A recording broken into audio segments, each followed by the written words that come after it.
નમસ્કાર દર્શક મિત્રો, આપ જોઈ રહ્યા છો NN ન્યૂઝ. હું છું અંકિતા પટેલ. હવે જોઈએ અગત્યના સમાચાર. આજરોજ હાલોલના ગોધરા રોડ ખાતે આવેલા VM Shah Gujarati medium school પ્રાથમિક વિભાગ ધોરણ 2 થી 8માં નાતાલ પર્વ નિમિત્તે નાતાલની ઉજવણી કરવામાં આવી, જેમાં KG વિભાગ અને ધોરણ 1 થી 5ના વિદ્યાર્થીઓ દ્વારા વેસ્ટર્ન ડાન્સ યોજવામાં આવ્યો અને ધોરણ 6 થી 8ના વિદ્યાર્થીઓ દ્વારા રેમ્પ વોકનું આયોજન કરવામાં આવ્યું, જેમાં શાળાના નાના બાળભૂલકાઓએ હર્ષોલ્લાસ સાથે ભાગ લીધો.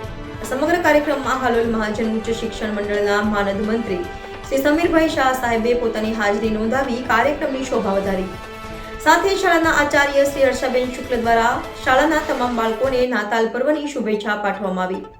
આમ કાર્યક્રમના અંતે શાળાના KG વિભાગથી ધોરણ 8ના શિક્ષક ગણ દ્વારા આ કાર્યક્રમમાં રેમ્પ વોક કરવામાં આવ્યું. આમ આજના સમગ્ર કાર્યક્રમનું સંચાલન શાળાના અંગ્રેજી વિષયના શિક્ષક શ્રી વૈદેહીબેન પટેલ દ્વારા કરવામાં આવ્યું. Reporter Sohel Gazi, NN news, Halol. દર્શક મિત્રો, NN ન્યૂઝને લાઇક, શેર, સબસ્ક્રાઇબ કરો, બેલ આઇકન પ્રેસ કરો, જેથી આપને નોટિફિકેશન્સ મળતી રહે.